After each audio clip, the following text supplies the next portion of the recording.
Mr. President, ladies and gentlemen, I didn't intend to come here this year. My country is at war, fighting for its life. But after I heard the lies and slanders leveled at my country by many of the speakers at this podium, I decided to come here and set the record straight.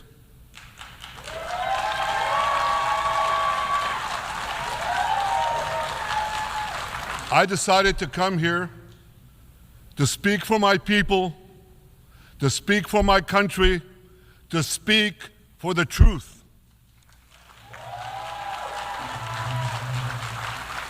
And here's the truth. Israel seeks peace. Israel yearns for peace. Israel has made peace and will make peace again.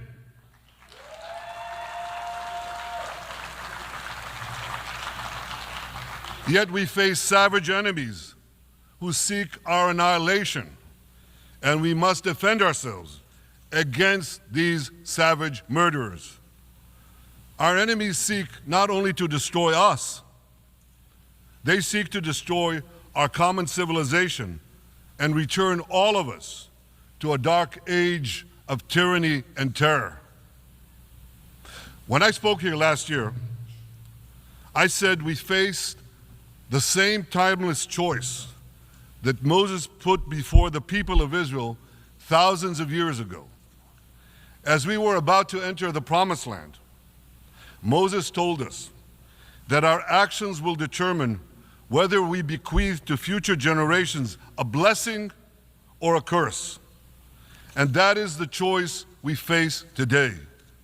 The curse of Iran's unremitting aggression, or the blessing of a historic reconciliation between Arab and Jew. In the days that followed that speech, the blessing I spoke of came into sharper focus.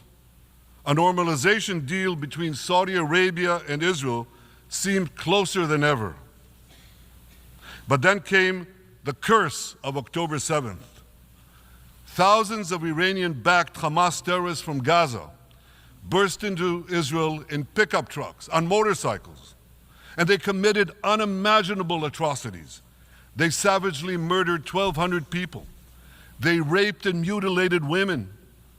They beheaded men. They burned babies alive. They burnt entire families alive, babies, children, parents, grandparents, in scenes reminiscent of the Nazi Holocaust. Hamas kidnapped 251 people from dozens of different countries, dragging them into the dungeons of Gaza. Israel has brought home 154 of these hostages, including 117 who returned alive.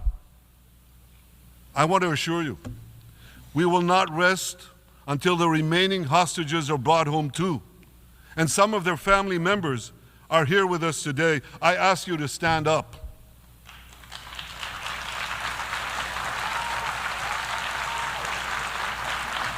With us is Eli Stevie, whose son Idan was abducted from the Nova Music Festival. That was his crime, a music festival. And these murderous monsters took him. Kobe Smirno, whose son Jonathan was murdered, and his corpse was taken into the dungeons, into the terror tunnels of Gaza. A corpse held hostage.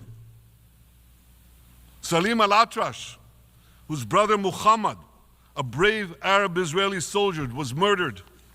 His body too was taken to Gaza. And so was the body of Ifat Hyman's daughter in Bar, who was brutally murdered at that same music festival. With us is Sharon Sharabi, whose brother Yossi was murdered, and who prays for his older brother Eli, who is still held hostage in Gaza. And with us too is Izhar Lifsich from Kibbutz Nir Oz, a kibbutz that was wiped out by the terrorists. Thankfully, we achieved the release of his mother Yocheved, but his father Oded is still languishing in an underground terrorist hell of Hamas. I again promise you, we will return your loved ones home. We will not spare that effort until this holy mission is accomplished.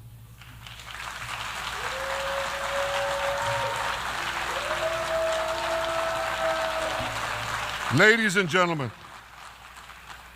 the curse of October 7th began when Hamas invaded Israel from Gaza. But it didn't end there. Israel was soon forced to defend itself on 6 more war fronts organized by Iran. On October 8th, Hezbollah attacked us from Lebanon. Since then, they fired over 8,000 rockets at our towns and cities, at our civilians, at our children. 2 weeks later, the Iran-backed Houthis in Yemen launched drones and missiles at Israel, the first of 250 such attacks, including one yesterday aimed at Tel Aviv. Iran's Shiite militias in Syria and Iraq have targeted Israel dozens of times over the past year as well. Fueled by Iran, Palestinian terrorists in Judea and Samaria perpetrated scores of attacks there and throughout Israel. And last April, for the first time ever, Iran directly attacked Israel from its own territory, firing 300 drones, cruise missiles, and ballistic missiles at us.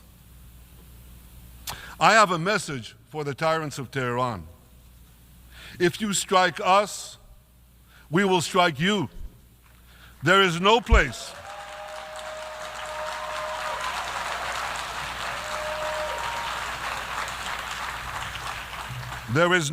in Iran that the long arm of Israel cannot reach, and that's true of the entire Middle East. Far from being lambs led to the slaughter, Israel's soldiers have fought back with incredible courage and with heroic sacrifice. And I have another message for this assembly and for the world outside this hall. We are winning.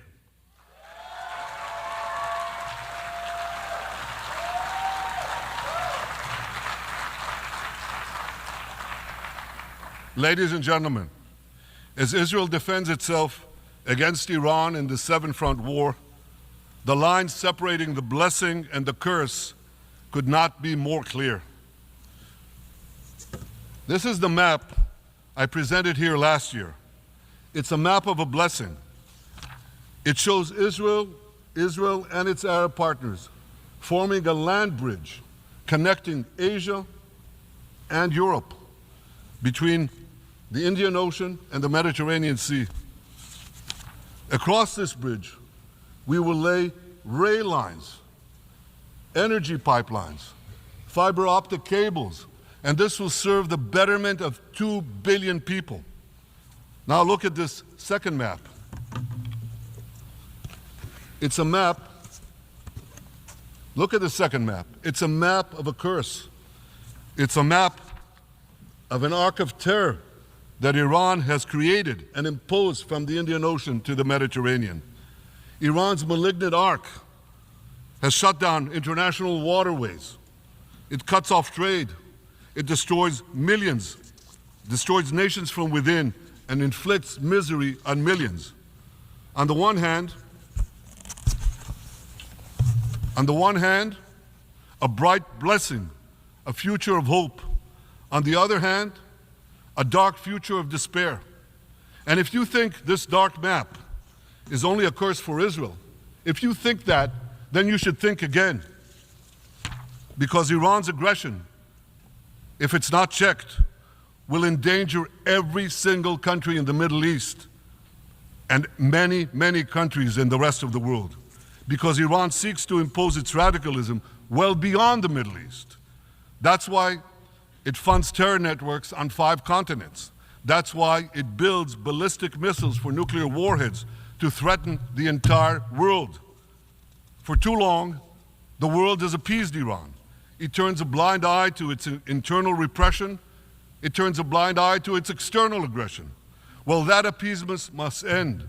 And that appeasement must end now.